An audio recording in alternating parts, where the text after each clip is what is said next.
చూసినట్లయితే ఎంతో చక్కగా దేవుని వాక్యం రాయబడి ఉన్నది. పరిశుద్ధ పౌలు గారు రోమాలో ఉన్న సంఘస్థులకు వ్రాస్తూ ఉన్నాడు, విశ్వాసులకు వ్రాస్తూ ఉన్నాడు. ఏమనంటే, కాబట్టి సహోదరులారా, పరిశుద్ధమును దేవునికి అనుకూలమునైన మరి సజీవ యాగముగా మీ శరీరములను ఆయనకు సమర్పించుకొనుడి అని దేవుని వాత్సల్యమును బట్టి మరి మిమ్మును బతిమాలుకొనుచున్నాను. ఎంత బ్రతిలాడుతున్నాడు చూడండి. ఎలాగా సజీవ యాగముగా, బ్రతికుండగానే ఒక యాగముగా మీరు దేవుణ్ణి అనుసరించండి, దేవుణ్ణి నమ్మండి నా ప్రియమైన సహోదరులారా అని సంఘంలో రోమాలో ఉన్న సంఘస్థులకు రాస్తూ ఉన్నాడు. దేవునికి స్తోత్రం కలుగునుగాక. పరిశుద్ధుడైన పౌలు గారిని గురించి మనం అనేక సార్లు చెప్పుకుంటూ ఉన్నాం కదా.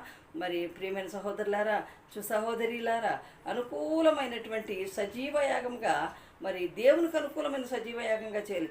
దేవునికి ఇష్టముగా, దేవుడు మెచ్చుకునేలా దేవునిలో మనం సర్వసంపూర్ణమైనటువంటి భక్తి విశ్వాసములతో ఆయన్ను అనుసరించవలసిన వారమై ఉన్నాము. సజీవ యాగముగా మీ మన శరీరాలని దేవునికి సమర్పించుకొని దేవుని సేవలో మనం ముందుండాలని దేవుని వాత్సల్యమును బట్టి మిమ్మల్ని బ్రతిమాలుకొనిచున్నాను, బ్రతిమలాడి చెబుతున్నాడు. మరి మేము కూడా వాక్యాలు చెబుతూ ఉండగా మిమ్మల్ని బ్రతిమాలుతున్నాము. ఎందుకని ప్రియమైన వాళ్ళ, దేవుడు నమ్మకమైన వాడు, నిజమైన వాడు, నమ్మదగిన వాడు. పూర్ణాంగీకారంగా మనం ఆయన నమ్మవలసిన వారమై ఉంటూ ఉన్నాము. హల్లెలూయా. మరి ఇట్టి సేవ